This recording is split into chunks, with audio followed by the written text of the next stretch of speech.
Hello, my dear students of class 9. Welcome to this yet another interesting session of biology. We have started class 9 biology as of now. और हमने इस नई technique को जो introduce किया था, thanks, उसके रिव्यूज बहुत अच्छे हैं. आप लोगों की लाइकिंग्स इसको लेके इंडिकेट करती है.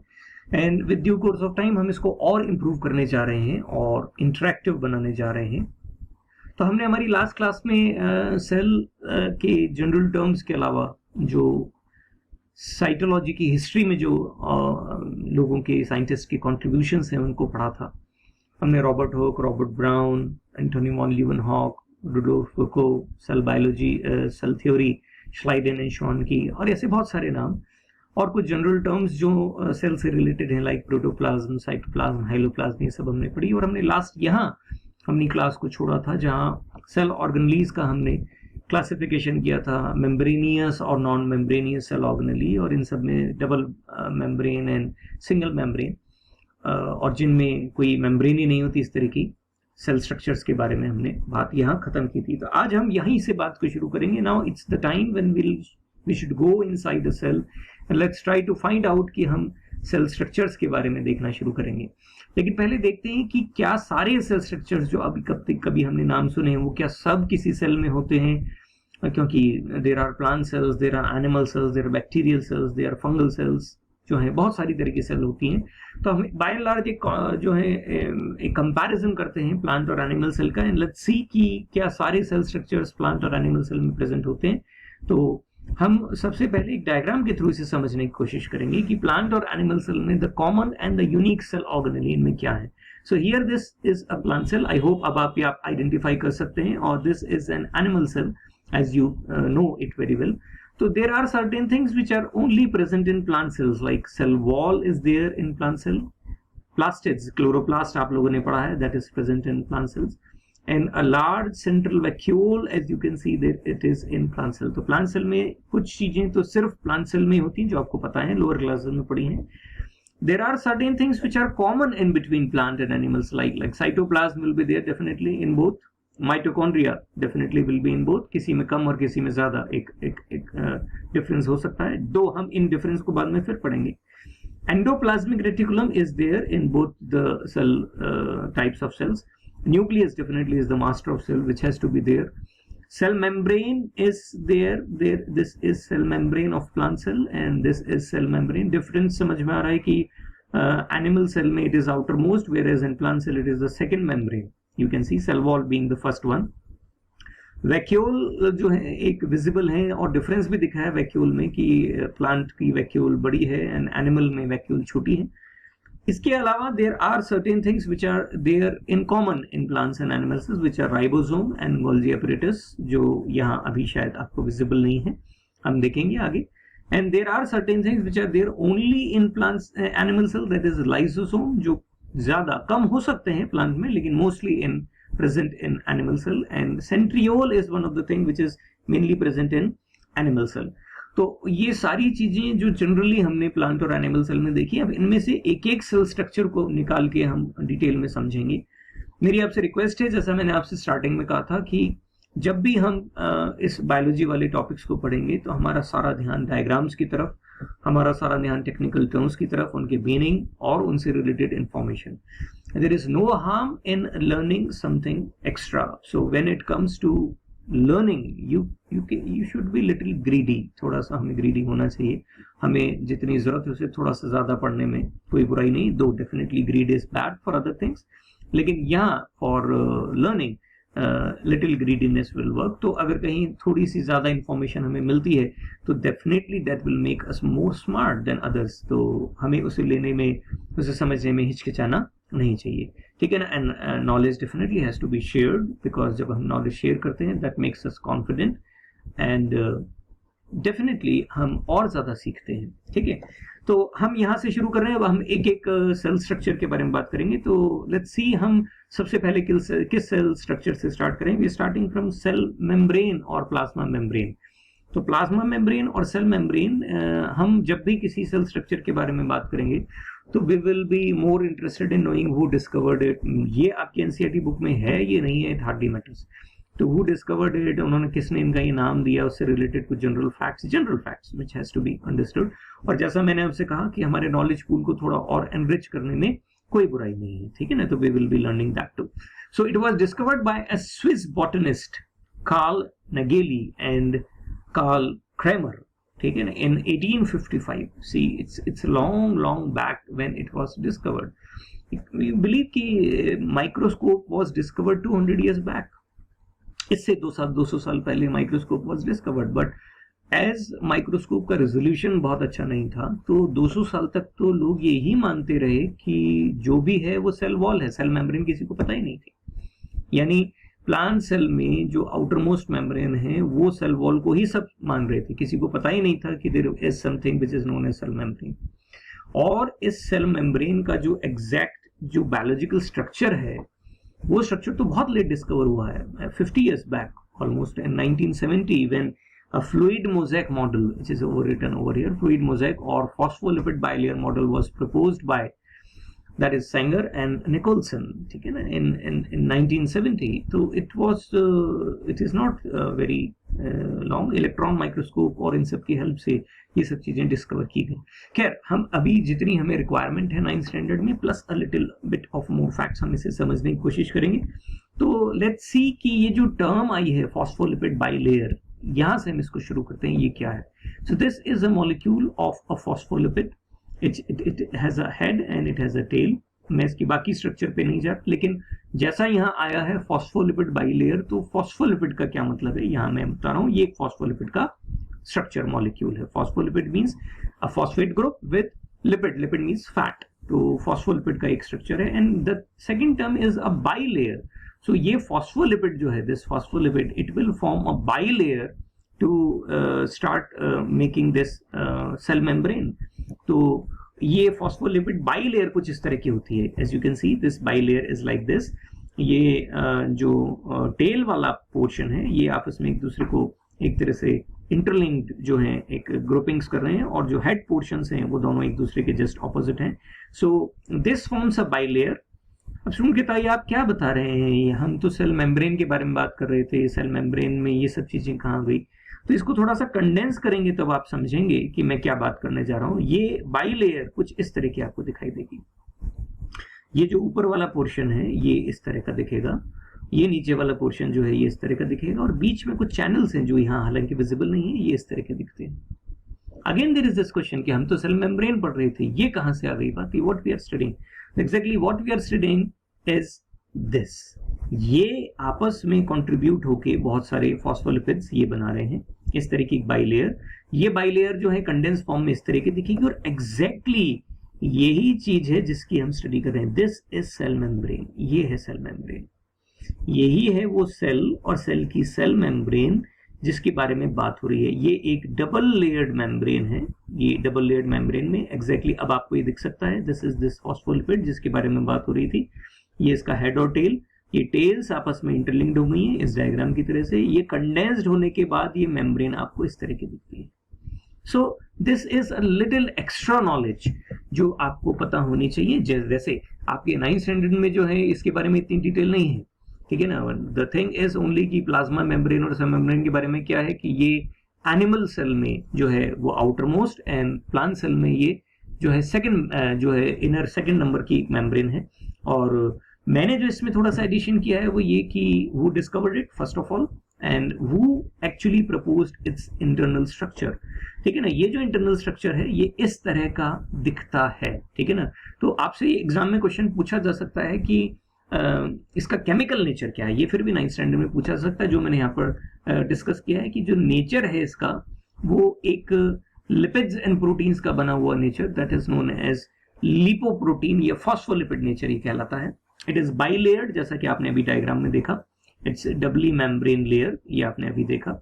And it is selectively permeable. Selectively permeable का मतलब है it allows selected things to go in and go out. Assuming कि ये मेम्ब्रेन है, अब ये मेम्ब्रेन के बाद ये हिस्सा आउटसाइड ऑफ सेल और ये हिस्सा इनसाइड ऑफ सेल है, तो यहां से यहां या फिर यहां से यहां, ये इस एक्सचेंज को मेंटेन करती है। प्लाज्मा मेम्ब्रेन इस एक्सचेंज को मेंटेन करती है, और इसके लिए it is selectively permeable. It allows the things as per the requirement of the cell. Like suppose water जो है सेल के अंदर ज्यादा हो गया तो it allows water to go out.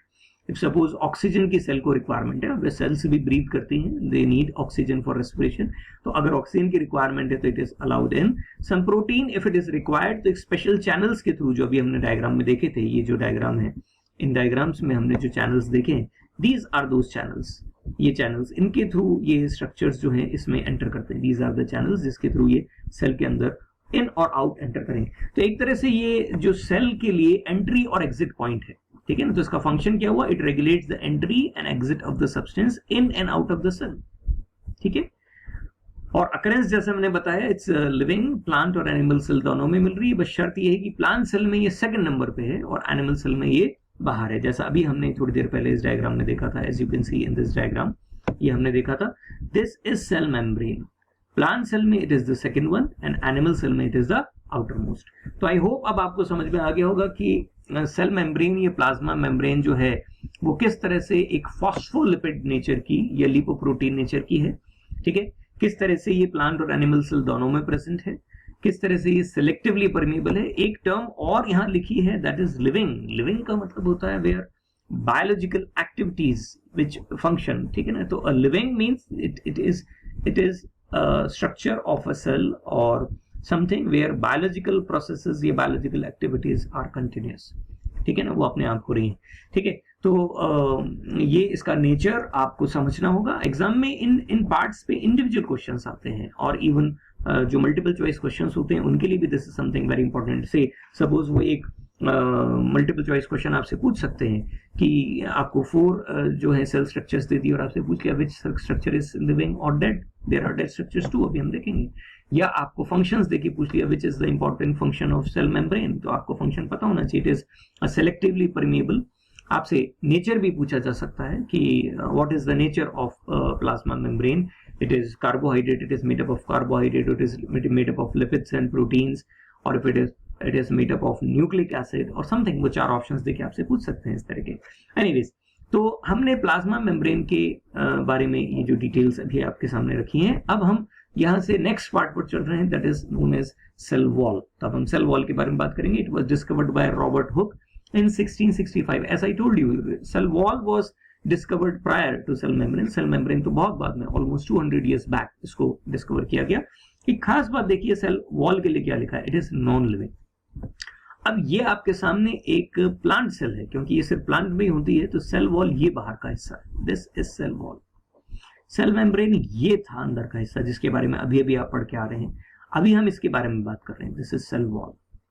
अब ये इतना जो थिक रीजन है, ये थिक रीजन जिसमें ये इंटरनल सेल मेम्ब्रेन है, तो मैं केवल इतने से हिस्से को आपको थोड़ा सा और मैग्नीफाई करके दिखाऊंगा, जिसमें ये सेल मेम्ब्रेन है जो भी आपने पढ़ी, फिर बीच में यहाँ कुछ होगा, ये फिर बाहर की मेम्ब्रेन होगी, ये पूरा मिलके ये थिक रीजन जो है ये मिलके सेल वॉल बना रहा है. बहरहाल हम इसे देखेंगे, but this is non living.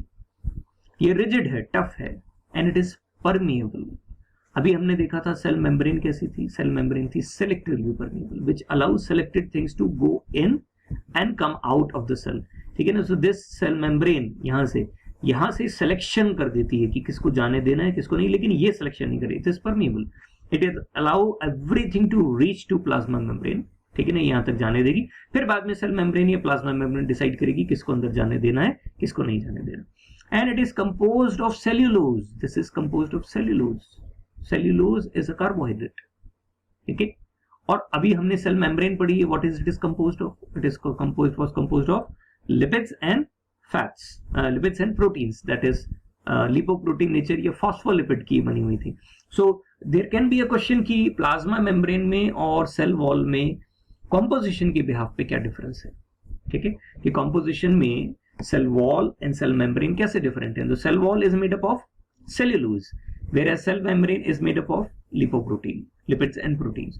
तो जब हम पढ़ रहे हैं तो पढ़ते समय हमारे दिमाग में ऑटोमेटिकली इस तरह के क्वेश्चंस आने चाहिए. क्या कंपैरिजन है. Now you are in 9th standard and now the questions can be framed on the cilia's topic. कहीं से भी कुछ भी, कहीं से भी, बीच में से कहीं से भी उठ के क्वेश्चंस जनरेट हो सकते हैं. सो इन्फॉर्मेशंस को कंपैरिजन के साथ साथ हम समझ सकते हैं, क्योंकि अभी हमने सेल मेम्ब्रेन पढ़ी थी. We can compare cell membrane with cell wall, so चीजें समझ में आएंगी. Cell membrane was living, but it is what, dead, ठीक है ना. Cell membrane was inner, in plant cell, but cell wall is what? Outer, as you can see. ठीक है ना, it is a difference. Cell membrane was composed of lipids and protein, and it is composed of what? Cellulose. Cell membrane is not that tough, but this is tough, it is rigid. So these are the common differences. एक difference और यहाँ लिखा है, ये fungus में तो ये cellulose की भी नहीं बनी होती, it is made up of something else. This is chitin. Chitin is something else. ठीक है ना, it is again a type of carbohydrate. It's a complex carbohydrate, chitin. But ये सेल्यूलोज नहीं है, सेल्यूलोज से डिफरेंट है. तो फंगस में जो सेल वॉल होती है वो डिफरेंट चीज की बनती है. इवन बैक्टीरिया की जो बाउंड्री है, सेल वॉल है, that is made up of peptidoglycan.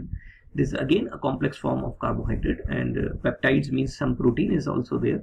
सो वो एक बिल्कुल डिफरेंट टाइप की है. तो we have to have this knowledge कि bacteria, fungus, plant cell, how they are different, how in terms of their cell wall, how they are different. Okay, so cell wall as such, it is mainly occurring in plant cells. अगर हम plant और animal cell को देखें तो, and it provides strength, shape and rigidity to the cell. जो cell की plant cell में जो shape है, एक perfect shape होता है, एक rigidity, toughness होती है, ठीक है ना, वो जो है वो function इसके cell wall की वजह से आती है. And as it is evident, it is permeable. That's why it allows free passage of the substance. मैं आपको सेल वॉल को थोड़ा सा, जैसा मैंने आपसे कहा था कि थोड़ा सा मैग्नीफाई करके दिखाना चाहूंगा. तो ये सेल वॉल में ये वाला पोर्शन जो भी आपने देखा, दिस वाज सेल मेम्ब्रेन, ये इनर है, अंदर पोर्शन, ये जैसा था बाइलेयर की तरह से वो है. अब यहाँ बहुत सारे हेमीसेल्यूलोज और सेल्यूलोज के फाइबर्स होते हैं. ये फाइबर्स आपस में क्या होते हैं? एंगल, मतलब एक तरह से इंटैंगल्ड होते हैं. और ये पूरी एक लेयर, ये पूरी इस लेयर में यहाँ पर ये ऐसे बहुत सारे फाइबर्स एंटैंगल्ड होंगे. और फिर ये सबसे बाहर जो है, ठीक है ना, सबसे बाहर मिडिल लेमेला जिसे कहते हैं, ये बाहर की लेयर बना रही. मिडिल लेमेला इसलिए इसे कहा गया है क्योंकि इसके पास ही अगर मान लीजिए दूसरी कोई सेल आ गई, मतलब यहीं से एक दूसरी सेल, तो ये वाली लेयर इस सेल और इस सेल में, पास वाली सेल में क्या होगी? कॉमन होगी. That's why we call it a middle lamella. ठीक है, तो हो सकता है कि आपको लगे कि कुछ एडिशनल इंफॉर्मेशन ज्यादा हो रही है, लेकिन यकीन कीजिए ये फैक्ट्स ही जो हैं ये बायोलॉजी को क्या बनाते हैं? और इंटरेस्टिंग बनाते हैं. तो क्या हम थोड़ा सा कंपेयर करें एक बार सेल मेम्ब्रेन और सेल वॉल को? ठीक है, वापस से, हु डिस्कवर्ड सेल मेम्ब्रेन? ठीक है, कब? 1855 में सेल मेम्ब्रेन डिस्कवर हुई थी, and the name were Carl Nageli. ठीक है ना, और वन मोर हिज एसोसिएट. जबकि जो मॉडल था, fluid mosaic model, was given by Singer and Nicolson. यहाँ सेल वॉल की जो डिस्कवरी है 200 साल पहले हुई थी, that was Robert Hooke. Now cell membrane is a living structure, where cell wall is a dead structure. Cell membrane is selectively permeable, but here it is what? Permeable. ठीक है, cell membrane is lipids and it is made up of lipids and proteins, but cell wall is made up of cellulose and fungus में तो ये chitin की बनी. ठीक है ना, cell wall is flexible, cell membrane is flexible, whereas cell wall is tough, rigid, it gives shape and all. तो ये functions का difference, और हमने सेल मेम्ब्रेन और सेल वॉल को यहाँ साथ रख के ये देख लिया कि किस तरह से ये स्ट्रक्चर है. और मिडिल लेमेला, जैसे मैंने आपको बताया कि एक सेल से जब दूसरी सेल एसोसिएट होती है तो ये वॉल जो है, ये वाला हिस्सा दो सेल के बीच का कॉमन है. That's what we call a middle lamella. ठीक है, तो सेल वॉल और सेल मेम्ब्रेन के बारे में हमने कुछ बातें की. कुछ एक इंटरेस्टिंग फैक्ट मैं आपसे शेयर कर रहा हूँ. भाई सेलुलोज आपने पढ़ा है, और सेलुलोज हमने एक बहुत कॉमनली यूज टर्म है जो हमने फाइबर्स की टर्म्स में पढ़ी है. आप जिस पेपर पे लिख रहे हैं, या जो कॉटन क्लोथ्स आप वियर करते हैं, या इवन नेचुरल फाइबर्स के बने हुए जो क्लोथ हैं, ये मटेरियल है, टेक्सटाइल है, जहां सेलुलोज होना जरूरी है, वो ये ही सेलुलोज है. This is the same cellulose जो प्लांट से एक्सट्रैक्ट किया जाता है. कुछ इस तरह से हम इस प्लांट की प्लांट सेल वॉल में से ये सेलुलोज फाइबर्स को, जो केमिकली कुछ इस तरह के होते हैं, ये सेलुलोज माइक्रोफाइब्रिल्स को आपस में एसोसिएट करके और फाइबर बनाते हैं. तो आपके राइटिंग के लिए जो पेपर से, ये पेपर इंडस्ट्री पूरी जो है, अखबार का जो पेपर आता है वो पेपर, ठीक है ना, पूरी पेपर इंडस्ट्री इस पर बेस्ड है. इवन जो टेक्सटाइल्स हम काम में ले रहे हैं नेचुरल फाइबर से रिलेटेड, उनमें कॉटन और सेलुलोज अगर कहीं काम में आ रहा है तो वो पूरी इसी पर बेस्ड है. So this is a little additional information that you should know. और जैसा मैंने कहा, you should B greedy for this information. ठीक है ना, बाकी अदर चीजों के लिए हमें ग्रीडी नहीं होना चाहिए. खैर, तो आई होप अब आपको ये समझ में आ गया होगा कि सेल मेम्ब्रेन और सेल वॉल क्या है. ठीक है ना, let's switch over to the next term, and it is interesting term, that is endoplasmic reticulum. ठीक है, ये सेल का एक इंपॉर्टेंट स्ट्रक्चर है। एंडोप्लाज्मिक रेटिकुलम प्लांट्स और एनिमल्स दोनों में प्रेजेंट है। एंड सबसे पहले जनरल फैक्ट्स देखें, it was discovered by Porter, Claude and Thomson. There are 3 scientist in 1945, almost 80 years back, 75 years back, discovered by, but the name endoplasmic reticulum was coined by Porter in 1953, 8 years after the discovery. So initially it was named something else, but 8 years after, Porter जो है he named it as endoplasmic reticulum. So this is a little additional information जो आपको ध्यान रखनी चाहिए। Again इसका nature देखें, nature इस सबसे फर्स्ट टर्म आपके सामने आ रही है, इट इज लिविंग। अगेन इसका मतलब ये है कि इसमें बायोलॉजिकल एक्टिविटीज होंगी, ठीक है ना। It is a network of membranes, बहुत सारी मेम्ब्रेन्स का नेटवर्क है, which is connected to the nucleus and plasma membrane. See this, इस डायग्राम को देखते हैं। It's a very simple sketch, जरूरत पड़ने पर हम कुछ 3D डायग्राम्स भी देखेंगे। This is a cell, an animal cell, this is a nucleus, this is this network of membranes, entire network of membranes, that's what we call endoplasmic reticulum. एक 3D structure में तो बिल्कुल tubes की तरह होती हैं, पूरे न्यूक्लियस को कवर करती हैं, लेकिन अगर हम इसको कट करके ट्रांसफर सेक्शन में देखेंगे तो हमें उसका केवल कुछ हिस्सा दिखाई देगा इस फॉर्म में।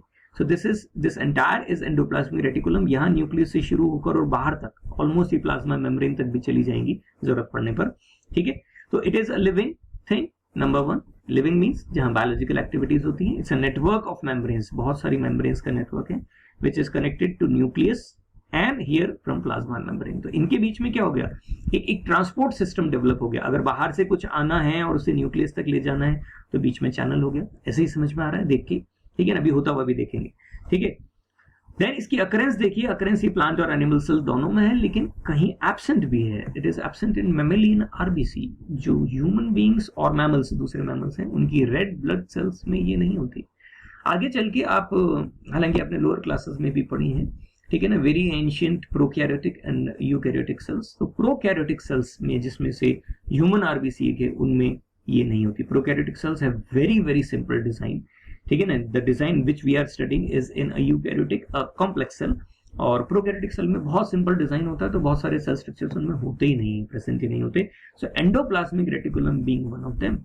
Whereas you can see कि RBC आपकी बॉडी की बहुत इंपॉर्टेंट सेल है, और बहुत इंपॉर्टेंट सेल होने के बावजूद उसमें इंपॉर्टेंट स्ट्रक्चर यानी कि एंडोप्लाज्मिक रेटिकुलम नहीं है, और उसकी जरूरत नहीं है उसकी, क्योंकि जिन सेल्स में अपनी फंक्शनैलिटी में कुछ सिंथेसिस करने का, कुछ बनाने का काम करने का रिक्वायरमेंट होता है, केवल वही ऐसा होता है।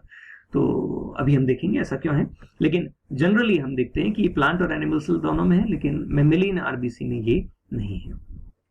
तो एंडोप्लाज्मिक रेटिकुलम कैसी दिखने में होती हैं ये हमने देखा, किसने डिस्कवर किया, किसने नेम दिया, ये हमने देखा।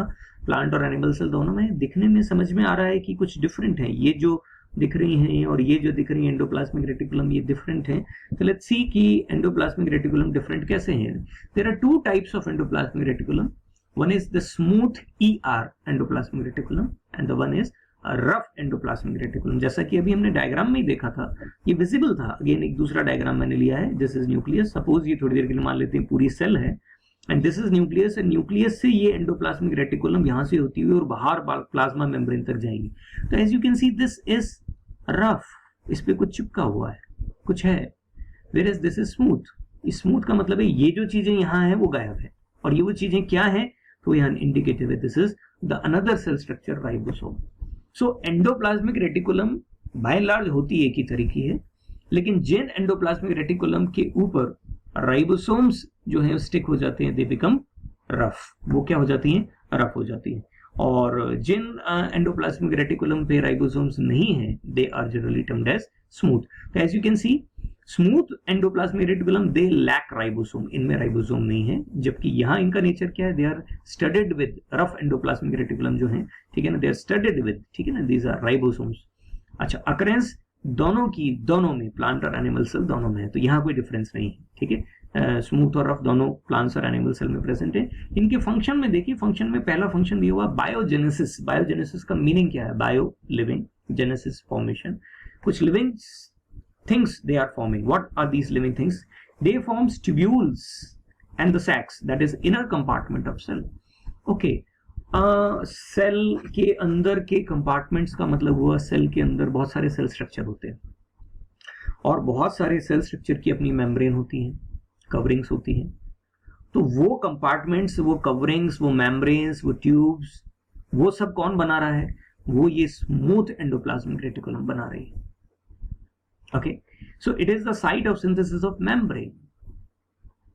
ठीक है, जबकि रफ एंडोप्लाज्मिक रेटिकुलम जो है they are involve in protein synthesis. Cell अपना प्रोटीन जो बना रही है उस प्रोटीन को बनाने के लिए ये रफ एंडोप्लाज्मिक रेटिकुलम हेल्प करती है।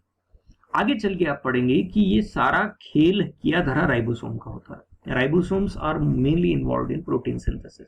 अब क्योंकि राइबोसोम यहाँ चिपके हुए हैं तो इस जगह पर प्रोटीन का सिंथेसिस शुरू हो जाएगा। स्टूडेंट कहता है प्रोटीन का क्या मतलब हुआ, किस तरह का प्रोटीन सेल बनाती है?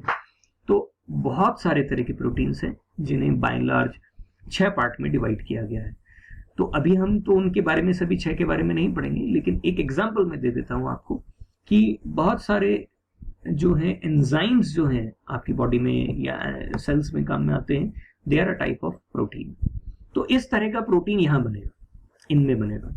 ठीक है, मतलब आप ये आगे चल के देखेंगे, ऐसा होता हुआ आप देखेंगे कि किस तरह से ये एंडोप्लाज्मिक रेटिकुलम अपनी बॉडी के अंदर यहाँ यानी इन जगहों पर इस तरह के कुछ स्ट्रक्चर्स, जिन्हें मैंने आपसे कहा प्रोटीन लाइक स्ट्रक्चर्स जो हैं, प्रोटीन वाले स्ट्रक्चर्स जो हैं, जैसे एंजाइम्स हैं, वो बनाएंगी। ठीक है, ये फॉर्म करेंगी और वो फॉर्म होने के बाद में उन्हें इकट्ठा करने के लिए जो मेम्ब्रेन है, कवरिंग है, वो ये बनाएंगी। कौन? Smooth endoplasmic reticulum. तो आप यहां से ऐसा एक सेल स्ट्रक्चर ओरिजिनेट होते देखेंगे जिसके अंदर वो केमिकल ट्रैप्ड है, बनता जा रहा है केमिकल और इकट्ठा होता जा रहा है। विल सी टू इट, अभी देखते हैं। तो एक बार फिर से देखते हैं एंडोप्लाज्मिक रेटिकुलम के बारे में हमने क्या पढ़ा। एंडोप्लाज्मिक रेटिकुलम के बारे में हमने देखा कि एंडोप्लाज्मिक रेटिकुलम लिविंग सेल्स है, लिविंग है। एक नेटवर्क है tubes, tubules and sac like structures का, मेम्ब्रेन्स का, जो इस न्यूक्लियस से और बाहर तक फैला हुआ है। और प्लांट और एनिमल सेल दोनों में प्रेजेंट है, लेकिन नहीं प्रेजेंट है तो किसमें? मेमेलियन आरबीसी में प्रेजेंट है, जो बहुत प्रोकैरियोटिक टाइप के सेल्स हैं उनमें नहीं है। फिर ये दो तरह की हैं, स्मूथ और रफ। स्मूथ का मतलब है कि वहां रफनेस के लिए रिस्पॉन्सिबल राइबोसोम्स प्रेजेंट नहीं है, जबकि रफ एंडोप्लाज्मिक रेटिकुलम स्मूथ जैसी ही है, बस फर्क इतना है कि इनके ऊपर राइबोसोम चिपके हुए हैं। दोनों का जो डिफरेंस है दोनों की अकरेंस में नहीं है, क्योंकि दोनों प्लांट और एनिमल सेल दोनों में प्रेजेंट है। फंक्शंस में डिफरेंस है डेफिनेटली। इसका फंक्शन जो है वो मेम्ब्रेन्स को बनाना है, स्मूथ का इनर कंपार्टमेंट सेल के बनाने हैं, जबकि इनका मेन फंक्शन प्रोटीन को बनाना है। वो प्रोटीन किस तरह से बनेगा वो भी हम देखते हैं। तो एंडोप्लाज्मिक रेटिकुलम कैसे काम कर रही है वो देखना इंपॉर्टेंट है, हम उसको समझने की कोशिश करते हैं। वो कैसे विजिबल है, कैसे दिखाई देती है। तो ये कुछ इंटरेस्टिंग विजुअल्स इंटरनेट पे अवेलेबल होते हैं, जैसे मैंने आपके लिए इकट्ठा किया है। ये एक पूरी सेल हम मान लेते हैं, इस सेल में ये एक न्यूक्लियस है, ये न्यूक्लियस अंदर वाला हिस्सा है। एंड आई होप आपको पता होगा न्यूक्लियस में डीएनए, आरएनए, इस तरह के न्यूक्लिक एसिड्स होते हैं और इन्हीं के पास इंफॉर्मेशन होती है कि किस तरह से सेल प्रोटीन्स बनाएगी। तो मान लीजिए कि सेल को कुछ एंजाइम्स बनाने हैं, इसकी इंफॉर्मेशन इस डीएनए से इन राइबोसोम्स पे आती है और ये राइबोसोम जो प्रोटीन्स बनाते हैं यानी वो एंजाइम्स बना रहे हैं, वो इस स्मूथ एंडोप्लाज्मिक रेटिकुलम जिसके ऊपर ये चिपक गए थे उसको क्या कर दिया? रफ कर दिया। तो this is what rough endoplasmic reticulum. किसकी वजह से? राइबोसोम की वजह से। उन्होंने ये केमिकल यानी प्रोटीन्स बनाने शुरू कर दिए। So these are the proteins, as you can see it is labelled. ये प्रोटीन्स हैं और ये प्रोटीन्स जो हैं ये कुछ ट्रांसपोर्ट वेसाइकल्स में स्टोर हो रही है। तो ये जो वेसाइकल और इसकी जो कवरिंग है, ये कवरिंग देखिए इसी में से निकल के आई है, मेम्ब्रेन इसमें से निकल के आई। ठीक है, तो ये स्ट्रक्चर जो अभी हम बात कर रहे थे कि एंडोप्लाज्मिक रेटिकुलम किस तरह से काम कर रही है, कि ये जो स्ट्रक्चर है वो किसने बनाया है? ये स्ट्रक्चर बनाया है बाहर के इस हिस्से ने, विच इज व्हाट? स्मूथ। तो स्मूथ एंडोप्लाज्मिक रेटिकुलम बायोजेनेसिस कर रही है, वेसाइकल्स बना रही है, कंपार्टमेंट्स बना रही है, मेम्ब्रेन्स बना रही है और इन मेम्ब्रेन्स के कंपार्टमेंट्स में स्टोर होने वाले प्रोटीन्स जो हैं वो रफ एंडोप्लाज्मिक रेटिकुलम बना रही है। क्यों बना रही है? क्योंकि उसके ऊपर कौन चिपके हुए? राइबोसोम चिपके हुए हैं। और राइबोसोम ऐसा कैसे कर पाते हैं? वो न्यूक्लियस जो कि मास्टर है सेल का, उससे इंफॉर्मेशन लेके कर पाते हैं। तो हमने यहाँ पर ये इंफॉर्मेशन समझी, हालांकि ये आगे भी है लेकिन अभी हम वहां नहीं जा रहे हैं। अभी तो हम किसके बारे में बात कर रहे हैं? हम एंडोप्लाज्मिक रेटिकुलम के बारे में बात कर रहे हैं। सो एंडोप्लाज्मिक रेटिकुलम दो तरह की, स्मूथ और रफ। रफ पे राइबोसोम्स हैं, स्मूथ पे ऐसा कुछ भी नहीं है। राइबोसोम प्रोटीन बनाती है न्यूक्लियस की हेल्प से, मदद लेके डीएनए में जो इंफॉर्मेशन है उससे वो प्रोटीन्स बनाती हैं, जिसको जो कंपार्टमेंट्स इसमें बनाने का, कवर करने का काम जो है वो स्मूथ एंडोप्लाज्मिक रेटिकुलम कर देती है। तो आई होप अब आपको ये पूरा सेल स्ट्रक्चर एंडोप्लाज्मिक रेटिकुलम समझ में आ गया होगा। तो आज अभी तक हमने क्या क्या पढ़ा?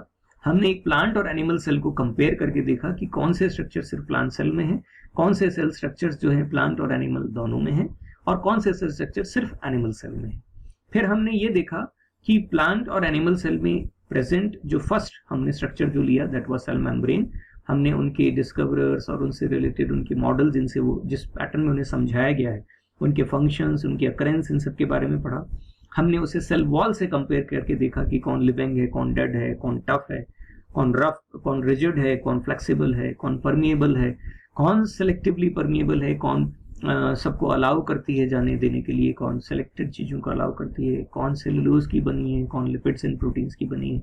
ये मैं सब आपके सामने सिर्फ इसलिए पढ़ रहा हूँ क्योंकि these are those technical terms जो आपके दिमाग में बार बार हैमर होनी चाहिए, और वो हैमर अगर आपके दिमाग में होंगी तो you will be more confident with biology. ठीक है ना। फिर हमने एंडोप्लाज्मिक रेटिकुलम के बारे में बात की। एंडोप्लाज्मिक रेटिकुलम कैसी दिखने में होती है, सेल के अंदर कहाँ होती है, स्मूथ और रफ किस तरह की होती है, कैसे काम करती हैं, ये सब चीजें हमने देखी। अब स्टूडेंट कहता है ये सब इतना सब तो ठीक है, लेकिन मैं ऐसे टफ डायग्राम में कैसे बनाऊंगा? तो लेट मी हेल्प यू कि अगर आपको स्कूल में जब एग्जाम में डायग्राम बनाने के लिए आते हैं तो आप सिंपल डायग्राम्स इस तरह के बना सकते हैं। ठीक है। तो आपने एक सेल के अंदर अगर आपको सिर्फ एंडोप्लाज्मिक रेटिकुलम बनानी है, मान लीजिए आगे एग्जाम में क्वेश्चन आ जाते हैं कि draw endoplasmic reticulum, diagram of smooth and rough endoplasmic reticulum, this is perfect, this is good diagram. ठीक है ना। हम इसे बना सकते हैं, इट्स वेरी सिंपल डायग्राम, और रिप्रेजेंट कर सकते हैं, लेबल कर सकते हैं। मेरा आपको सजेशन है कि हमें डायग्राम्स की रेगुलर प्रैक्टिस करनी चाहिए। तो मैंने एक छोटी सी प्रैक्टिस शीट जो है आज आपके लिए एसोसिएट इसमें की है। ठीक है ना। आपको क्या करना है, अभी तक आपने जो कुछ पढ़ा है स्टार्टिंग से दोनों लेक्चर्स से रिलेट करके आपको जो की टर्म्स हैं और उनके मीनिंग्स हैं, जब सब कुछ आ गया इसमें, protoplasm, hyaloplasm, cell structure, cell organelle, जो भी की टर्म्स आ रही हैं उनकी सही प्रोनाउंसिएशन, सही स्पेलिंग और उनके मीनिंग। ठीक है। बहुत एलैबोरेटेड नहीं, सिंपल मीनिंग उनके आपको पता होने चाहिए। वो डिस्कवर्ड व्हाट में जो पुरानी हिस्ट्री है और आज जो हमने पढ़ी है वो आपको पता होना चाहिए with correct name of the related scientist.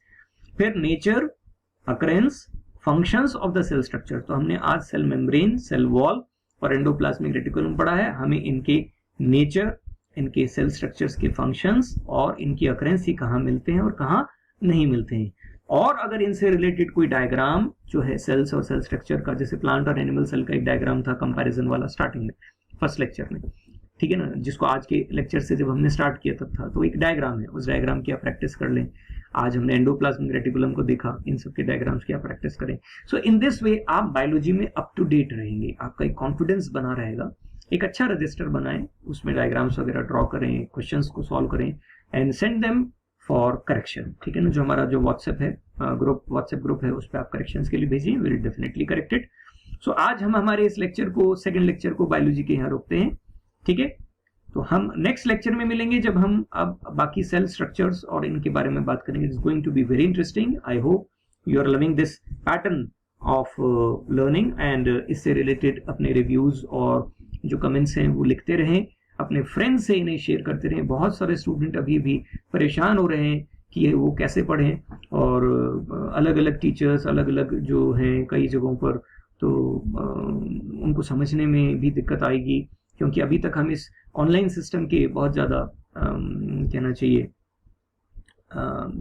एक तरह से हमारी से लेके एक रिजर्वेशन है अभी तक कि हम उसको बहुत जल्दी एक्सेप्टेंस में नहीं ला रहे हैं। तो आपको मेरा सजेशन है कि अपने फ्रेंड्स से ज़्यादा से ज़्यादा शेयर करें और उनकी हेल्प करें अगर आपको लेक्चर्स अच्छे लगते हैं तो। ठीक है। So will be meeting in the next lecture. See you then, bye bye.